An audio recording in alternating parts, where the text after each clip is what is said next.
Bueno, siguiendo el hilo de la importancia que tuvieron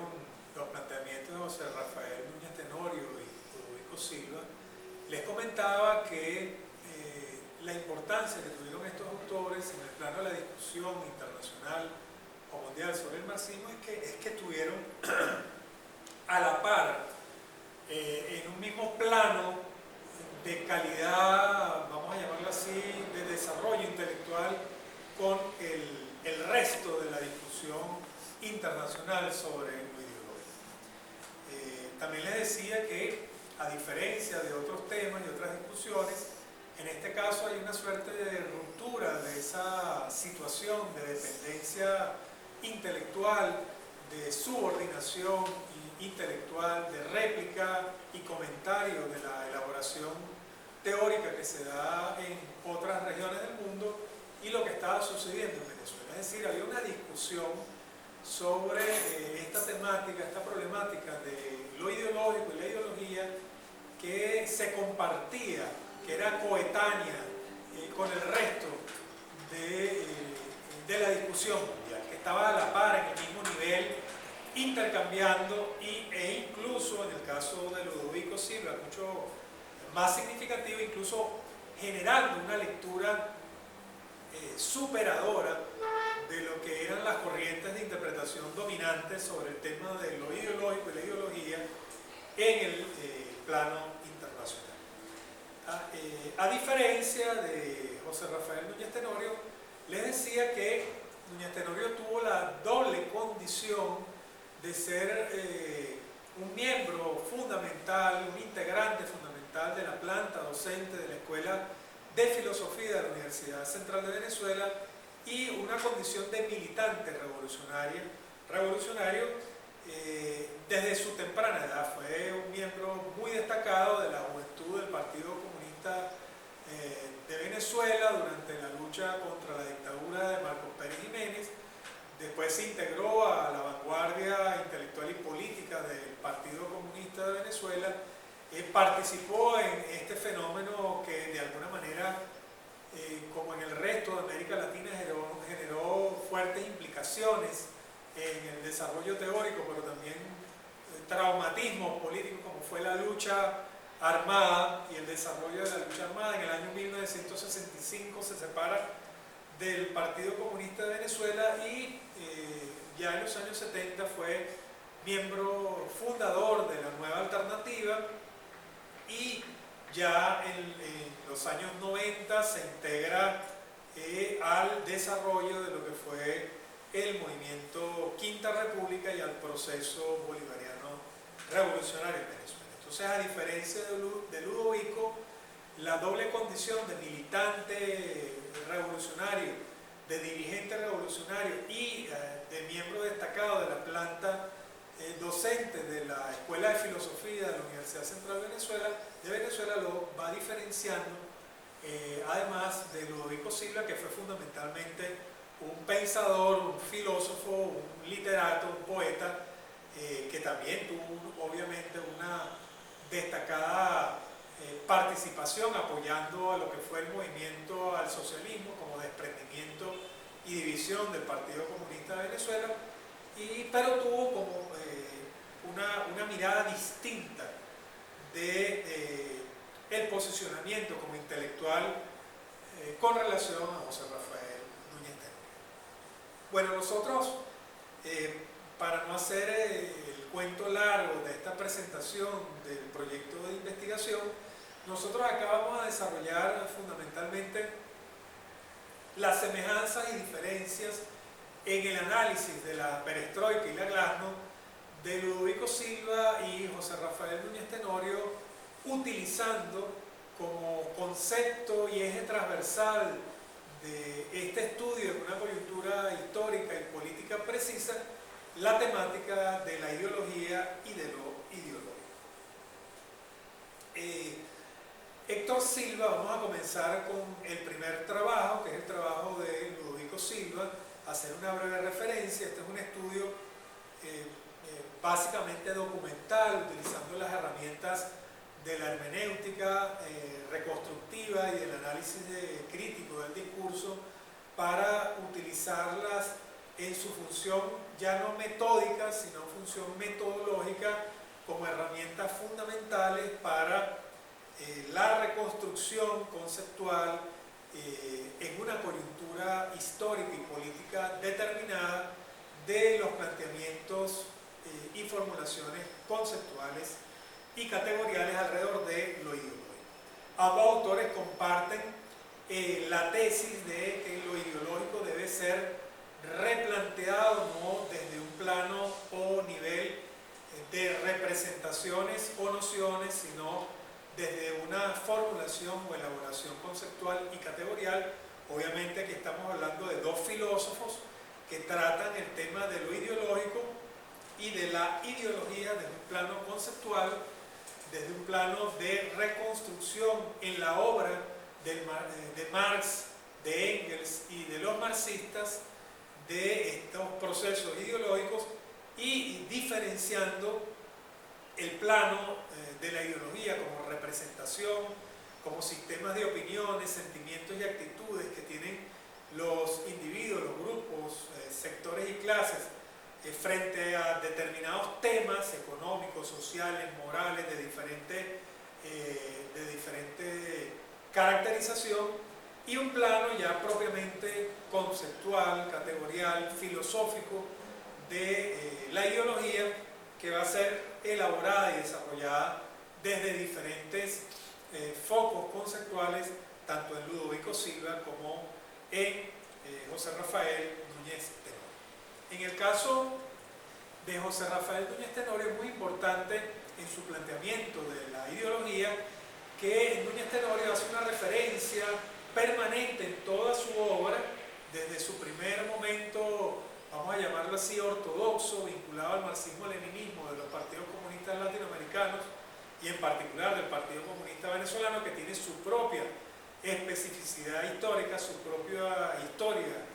singular.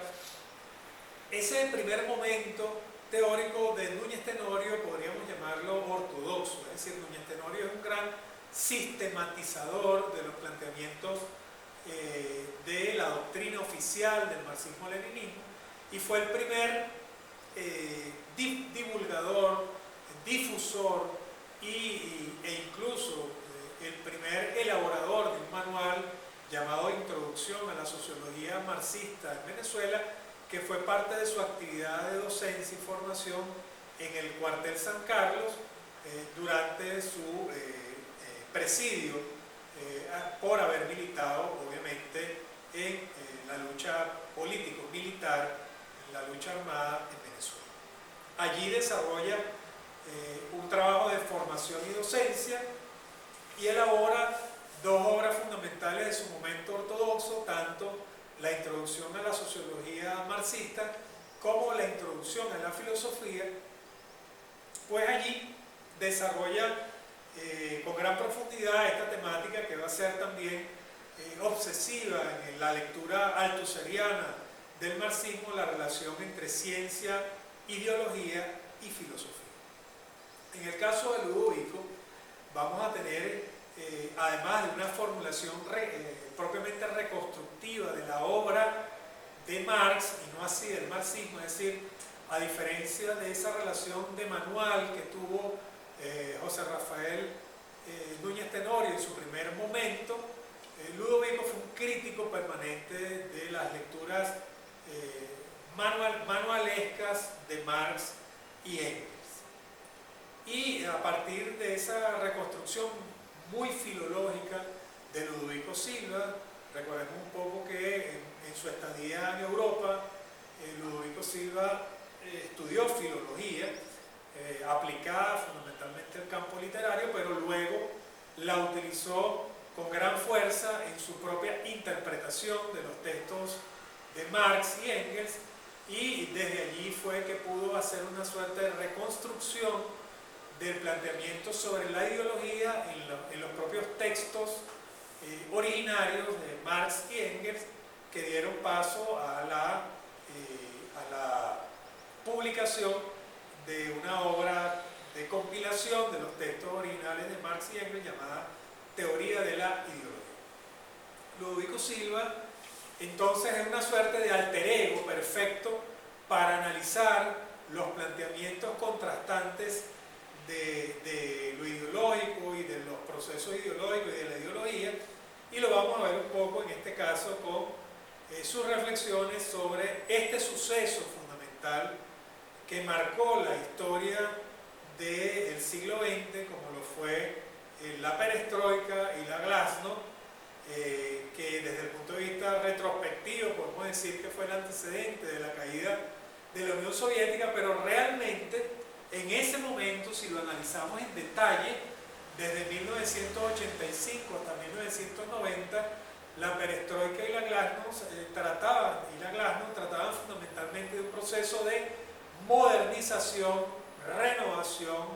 actualización y superación de lo que había sido la historia del anquilosamiento económico y petrificación teórica del marxismo en la Unión Soviética en el periodo que va de Stalin a Malenkov.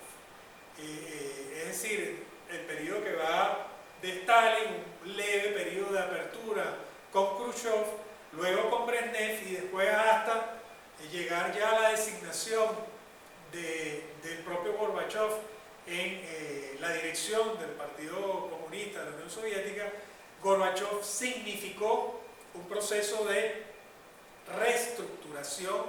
económica y de llamado a la democratización, de llamado a la modernización, a la actualización, una suerte de sacudón ideológico, político y económico de lo que había sido hasta ese momento la Unión de Repúblicas Socialistas Soviéticas. Por supuesto, es un tema muy polémico porque el proceso de crisis y luego de disolución de la Unión Soviética tiene mucho que ver con las tensiones desarrolladas y acumuladas en el seno de este proceso de 5 años de la perestroika y la glasnost, y de algunos fenómenos que se fueron desatando, en particular el problema de las nacionalidades, el problema de la crisis económica, del manejo de la política económica durante ese periodo, y el de la apertura política, de cómo Gorbachev tuvo la audacia de proponer una transformación del propio sistema de partidos de la Unión Soviética y plantear numerosas reformas en paralelo que pudiéramos decir retrospectivamente, a la luz de los resultados, que desataron un conjunto de tendencias y contradicciones que hicieron prácticamente imposible gobernar las contradicciones, es decir, darle continuidad a un proceso de tensiones, de conflictos, de contradicciones, por haber desatado múltiples nudos que se venían acumulando en la sociedad soviética, en el sistema económico, en el sistema político, repito, en el problema de las nacionalidades, en la política exterior, en el manejo de las relaciones en el interior del campo socialista, e incluso en el manejo de la política frente a los grandes bloques de poder, la política de desarme y la política de relación con China y con otras experiencias del mundo socialista de entonces. Pero en ese momento, en esa coyuntura específica donde Núñez Tenorio y Ludovico Silva están escribiendo en caliente, están escribiendo prácticamente analizando el proceso soviético y formulando sus propias expectativas de renovación del marxismo y la teoría del socialismo por lo que se estaba sucediendo en la experiencia de la Unión Soviética. De hecho, yo quisiera comenzar aquí recuperando una cita en el prólogo de Héctor Silva Michelena, el hermano de Ludovico Silva, donde se señala lo siguiente. Lo voy a leer literalmente para que entendamos un poco el contexto del trabajo de Ludovico. Dice Héctor Silva: gracias a su pasión por la libertad espiritual y material, centrada en la obra más decidora de Marx, sus bien conocidos Grundrisse, Ludovico, quien nunca pudo soportar la dictadura estalinista y la de sus sucesores, en los que apenas por breve lapso se atisbaba un deshielo, Ludovico, lo reiteró, se sintió fuertemente atraído por la perestroika y la glasnost, al conjuro de las cuales Gorbachev proponía con gran énfasis y convicción la absoluta necesidad de reestructurar y modernizar la vetusta economía soviética y simultáneamente hacer transparente la oscura toma de decisiones en la cúpula del Partido Comunista y del gobierno. Es decir, y a este aspecto le atribuye Ludovico vital importancia en su obra El socialismo perdido. La democratización de la sociedad regimentada y la adopción de un conjunto de medidas dirigidas a aumentar la participación ciudadana en los asuntos públicos y asimismo ampliar la gama informativa y cultural de la Unión de Repúblicas Socialistas Soviéticas. Este extracto recoge profundamente las expectativas y el análisis crítico que hace Ludovico Silva sobre la perestroika y la glasnost, sobre el papel de Gorbachev, sobre la relación de esa reestructuración del modelo imagen del socialismo y del papel de una lectura muy renovada del marxismo, en la cual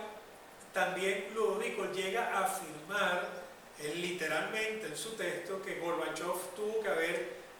o el equipo que lo acompañaba, que lo asesoraba, tuvo que haber leído los Grundrisse de Marx.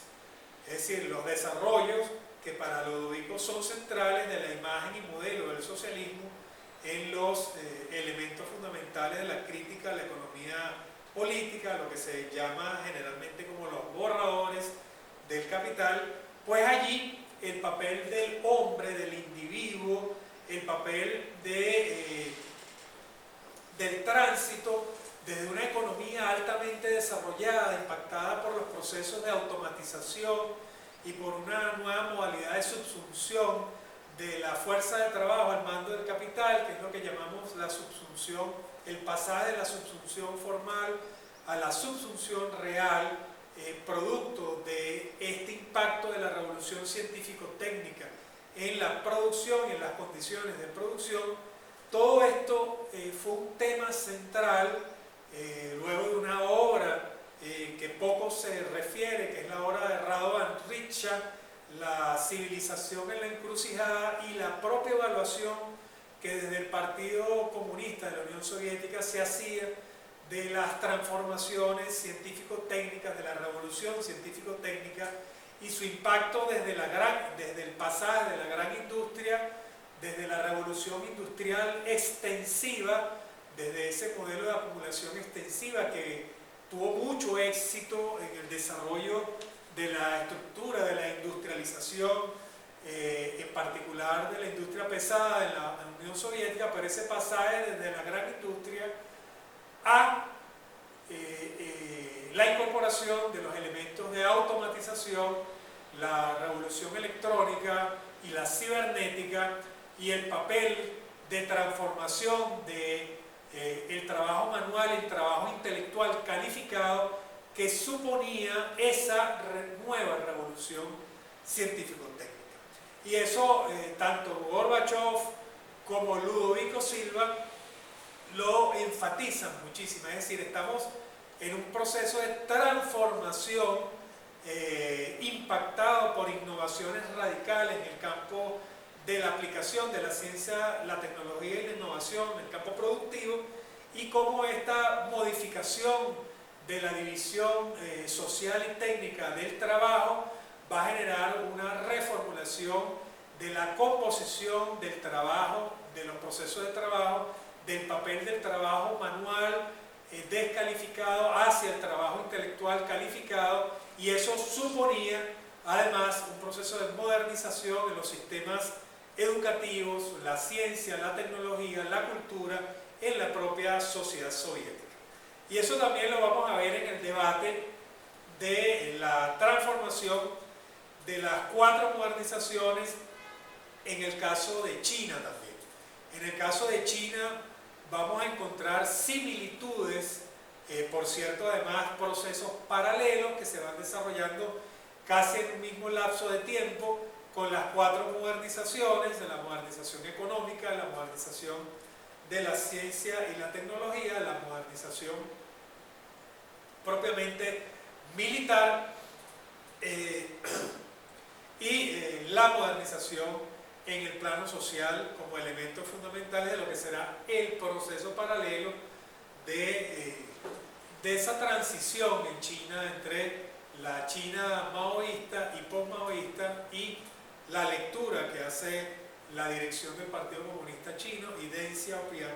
en ese momento histórico. Pero, volviendo de nuevo a la perestroika y a la glasnost, recuerden, son 5 años desde 1985, ahí tuvo un papel súper importante el 27º Congreso del propio Partido Comunista de la Unión Soviética y las resoluciones que allí se tomaron, y a pesar de lo que se decía fuera de la Unión Soviética estaba experimentando un proceso, repito, de modernización, de actualización, de reestructuración, de apertura, para precisamente dar cuenta de este proceso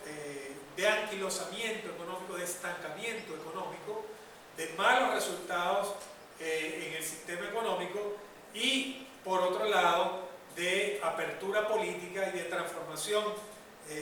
del campo de la ciencia, la tecnología, la educación y los medios de comunicación, es decir, lo que se llama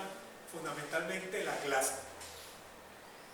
Ludovico Silva señala en su texto El socialismo perdido, y aquí quiero citarlo también literalmente, una cita bastante corta.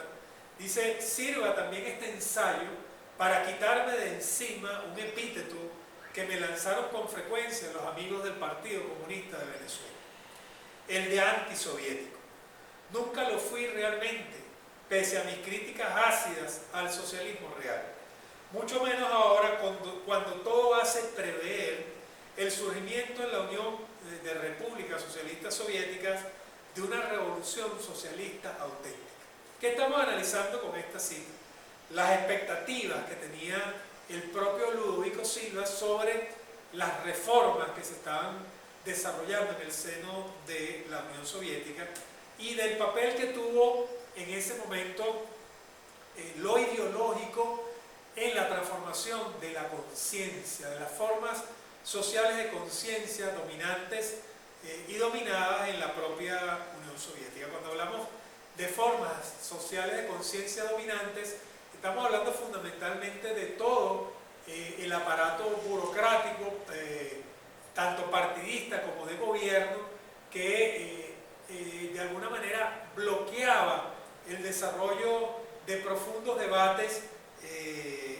en el campo ya de la sociedad, no solamente en el campo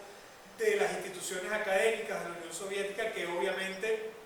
debemos decir aquí que desarrollaron debates acotados en el campo académico, pero que no tenían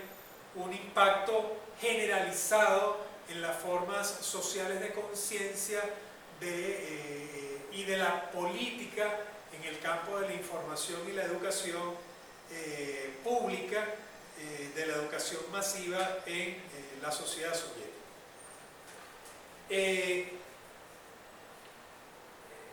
El texto de Ludovico tiene dos grandes, por decirlo así, componentes. Un primer componente que es el diagnóstico, lo que él llama las bases de la perestroika y la glasnost, y cómo tematiza ahí el tema de la ideología. Y una segunda parte que tiene que ver fundamentalmente con las expectativas, diríamos acá también, de conciencia de clase que Ludovico Silva proyectaba sobre la perestroika y la glasnost para reformular las imágenes del socialismo, las imágenes del comunismo, la imagen de la obra de Lenin en la propia Unión Soviética, la reconstrucción del socialismo marxista en el seno de la URSS, y las principales características del modelo que fundamentan la utopía realizable, como dice Ludovico, o la utopía concreta, siguiendo un poco las formulaciones de Karl Mannheim en este aspecto. Entonces tenemos dos grandes componentes aquí, una suerte de diagnóstico desde Venezuela, desde la situación de la izquierda venezolana, de las bases de la perestroika y la glasnost, del posible impacto que podía tener esa discusión ideológica, política, económica en la Unión Soviética sobre la propia izquierda venezolana, y ahí lo vamos a ver por qué en esa primera ojeada que realiza Ludovico sobre el estado del arte de los movimientos de izquierda venezolana desde el Partido Comunista hasta llegar a lo que él llama un movimiento sindical objetivamente socialista, pero subjetivamente o desde el plano del proyecto no asumido como socialista, como fue la experiencia de la causa R en Venezuela, y también obviamente los partidos que se habían dividido, tanto de Acción Democrática como de el Partido Comunista Venezolano. En primer lugar, la evaluación que hace Ludovico Silva del Movimiento Electoral del Pueblo, del Movimiento de Izquierda Revolucionaria y del Movimiento al Socialismo, sin mencionar él precisamente a la Nueva Alternativa, que es donde estaba ubicado Núñez Tenorio, y a la Liga Socialista, que sería para Ludovico el abanico de organizaciones que resumen, que sintetizan desde el punto de vista político partidista el campo de la izquierda venezolana en esa coyuntura de 1989. Repito, el Partido Comunista de Venezuela, el Movimiento al Socialismo, el Movimiento Electoral del Pueblo, el Movimiento de Izquierda Revolucionaria y la Liga Socialista.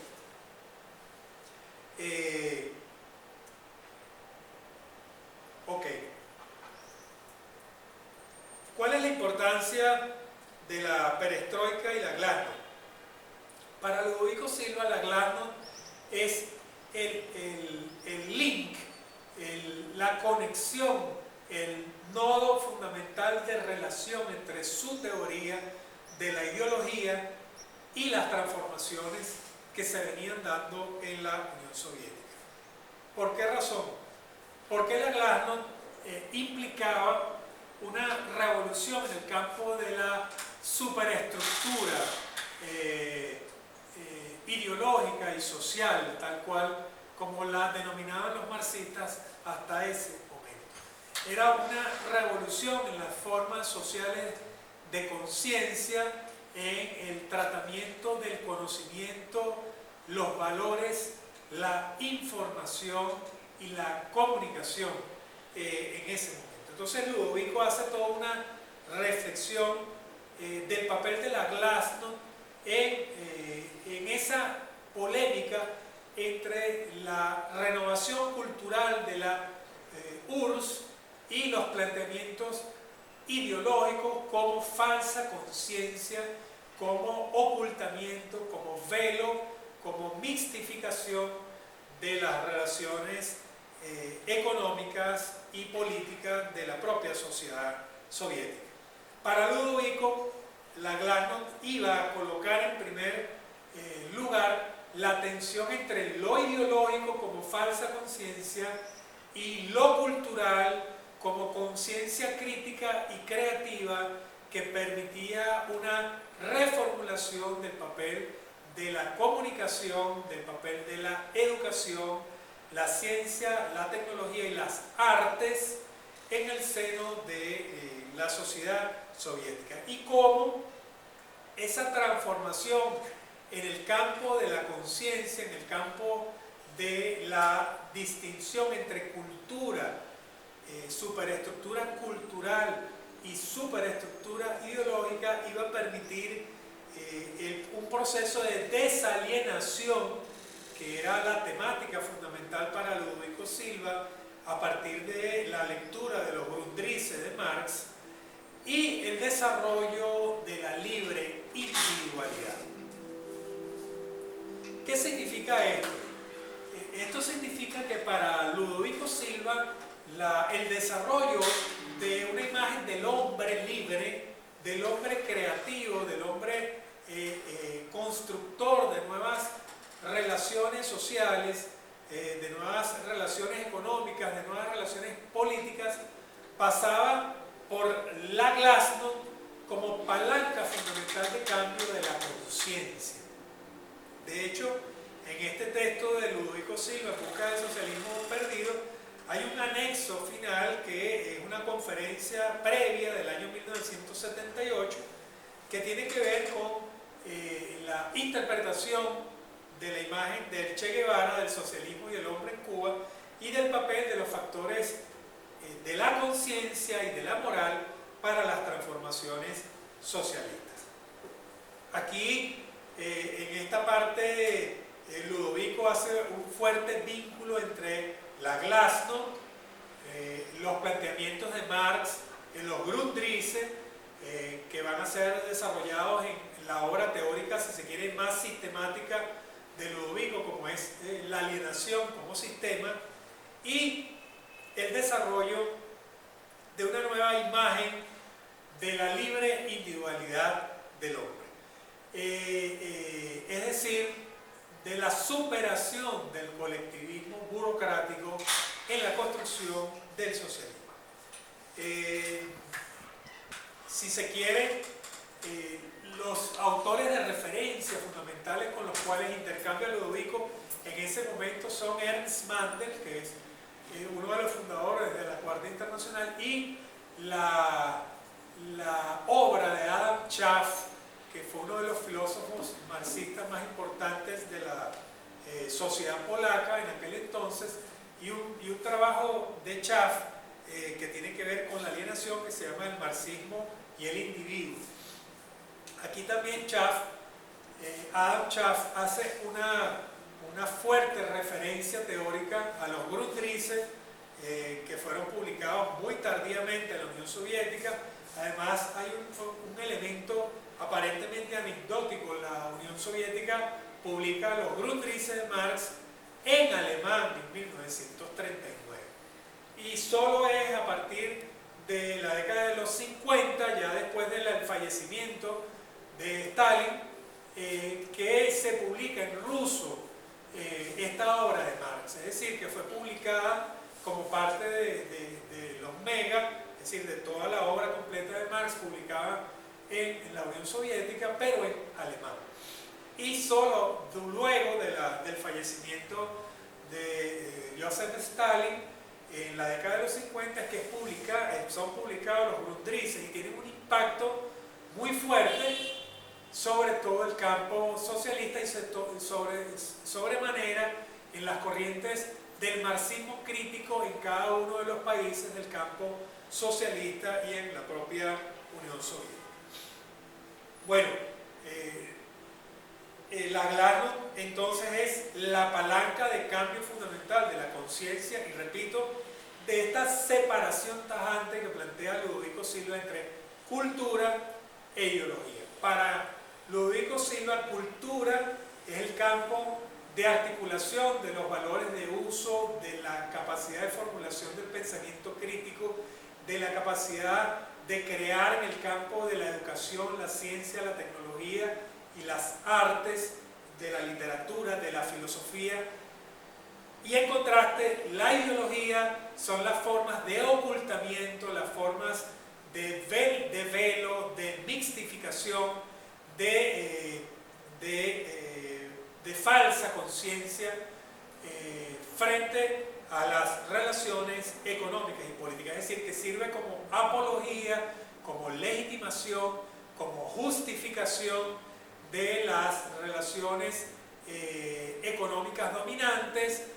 las formas capitalistas o de socialismo burocrático y autoritario dominantes, y no permite el desarrollo de la conciencia crítica, de la conciencia de clase, de la cultura. El concepto de cultura en Ludovico es muy importante porque Ludovico prácticamente plantea que la superación del capitalismo desde el punto de vista de las formas superestructurales implica no solamente un cambio sociopolítico, un cambio jurídico, sino un cambio en las formas sociales de la conciencia y en la construcción, en la configuración de la individualidad libre. Cultura es individualidad libre, ideología es individualidad sometida. En la segunda parte, Ludovico desarrolla las imágenes, repito, del socialismo y del comunismo, la recuperación de Lenin, que es un tema bastante polémico y a la vez muy interesante, porque la teoría, vamos a llamarla así, ortodoxa, marxista de la ideología, tuvo como fundamento conceptual lo que se conoce como el monismo materialista. Es decir, cómo las superestructuras son básicamente una derivación de las condiciones materiales de existencia social, como esa máxima de que el ser determina la conciencia era una suerte de monismo materialista. Y eso se derivó desde el punto de vista de la teoría del conocimiento en la teoría del reflejo. Estos dos elementos, uno ontológico, el monismo materialista, y uno propiamente nociológico, la teoría del conocimiento, la teoría del reflejo, así sea la teoría del reflejo pasivo o activo, van a ser demolidas profundamente en estos 20 años, en estas 2 décadas, tanto por José Rafael Núñez Tenorio como por Ludovico Silva. Y eso tiene mucho que ver con una lectura del propio desarrollo de Lenin en una primera etapa, sobre todo en 2 obras fundamentales de Lenin, que son las bases, por llamarlo así, las bases leninistas de la interpretación ortodoxa del marxismo, como lo son quiénes son los amigos del pueblo y cómo luchan o combaten contra la socialdemocracia, que si se quiere el texto de fundamentación de la sociología marxista de Lenin, y por otro lado materialismo y empirio-criticismo, que es esta obra inicial de Lenin, en la cual el materialismo como ontología cumple un lugar central y fundamental. Y esto tuvo un impacto muy fuerte en lo que será luego la fundación y elaboración a partir de 1926 del marxismo-leninismo. En cambio, tanto José Rafael Núñez Tenorio, ya en su segundo momento y en su etapa final, recuperan de Lenin los cuadernos filosóficos, es decir, una lectura de recuperación de la filosofía de Hegel, de la dialéctica de Hegel, de sus aspectos teóricos y metódicos, y cómo allí el propio Lenin comienza a matizar su anterior teoría del reflejo y cómo el reflejo activo y la apropiación activa y esta lectura activista de las tesis sobre Feuerbach de Marx va a tener para Lenin también vamos a llamarlo así, una suerte de discontinuidad en lo que había sido esa posición materialista en el campo de la ontología y esa posición en la teoría del conocimiento basada fundamentalmente en esta idea de que el conocimiento es una copia, una suerte de espejo de lo que se desarrolla en los 3 planos ontológicos derivados de la lectura de Hegel, como lo son la naturaleza, la sociedad y el pensamiento. Es decir, tanto en el campo de la naturaleza, definida como materia en movimiento, en el campo de la sociedad, definida fundamentalmente como materia viva y consciente y organizada desde el punto de vista social, pero sigue siendo materia en movimiento, materia social en movimiento, y en el campo propiamente del pensamiento, a partir del estudio de lo que se conocerá en aquel momento como las leyes fundamentales de la dialéctica y de la lógica dialéctica, el movimiento de los conceptos, el movimiento del pensamiento, pero en esta relación muy marcada por la ontología materialista entre cerebro, evolución biológica y pensamiento articulado a los estudios del reflejo condicionado y del lenguaje en la propia filosofía, en la psicología soviética del momento. Lenin, en su cuaderno filosófico, hace da una reapropiación de Hegel, genera una gran polémica porque Lenin llega a decir que no se puede comprender el Capital de Marx sin comprender la filosofía de Hegel. Y otra de las cuestiones que marcaron profundamente esa posición de Lenin fue haber cuestionado, haber planteado una lectura crítica del manual de sociología popular de marxismo de Bukharin, que era una obra muy importante de la intelectualidad rusa y soviética de entonces, diciendo que todavía en esta obra Bukharin tenía una visión escolástica y una visión monista, materialista y mecánica de lo que era el proceso dialéctico. Y estas dos críticas de Lenin fueron de alguna manera minimizadas en este proceso de petrificación dogmática del marxismo luego de la muerte de Lenin, en este periodo, vamos a llamarlo así, de estancamiento ideológico que se da desde el momento estalinista hasta la llegada de Gorbachev en la propia Unión Soviética. Bueno, me perdonan esta larga digresión con relación a Lenin, pero es muy importante también ver en Lenin, en el pensamiento de Lenin, su complejidad. Lenin no es solamente un pensamiento marxista dogmático, como se ha querido ver desde las corrientes antimarxistas, sino que allí también hay, recordemos que Lenin también tiene esta cualidad de doble condición de militancia y de elaboración filosófica, teórica, ideológica, de renovación del marxismo revolucionario contra, en primer lugar, las corrientes revisionistas y reformistas de la Segunda Internacional, contra esta visión escolar de Kautsky dentro de la Segunda Internacional Socialdemócrata, contra la visión de Bernstein, que fue el gran revisionista, también reformista, pero no desde el punto de vista del marxismo, sino como del planteamiento postmarxista originario, por allá en 1890 y algo. Y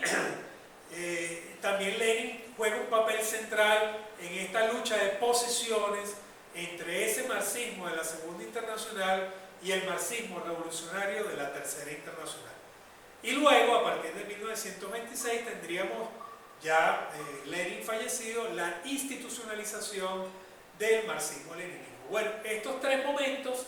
son claves para entender la imagen del socialismo, la imagen del comunismo, la imagen del socialismo marxista, la imagen de la transición desde el capitalismo al socialismo y del papel que cumple este momento de la reflexión sobre lo ideológico, sobre la filosofía, sobre la ciencia en la transición. Bueno, voy a hacer una breve síntesis del trabajo primero de Ludovico y luego vamos a referirnos al trabajo de Núñez Tenorio. Dice Ludovico en el capítulo sobre la ojeada sobre Venezuela que la ideología es una formación social encubridora de lo que ocurre en la estructura material de la sociedad. Es decir, aquí la equivalencia fundamental de ideología es encubrimiento, ocultamiento, mixtificación, que quiere decir deformación, distorsión interesada en el plano de la conciencia, de las relaciones, los procesos y la estructura material y política de la sociedad. La ideología cumple fundamentalmente una función de encubrimiento. Luego en el capítulo 2 dice lo siguiente: los de la causa R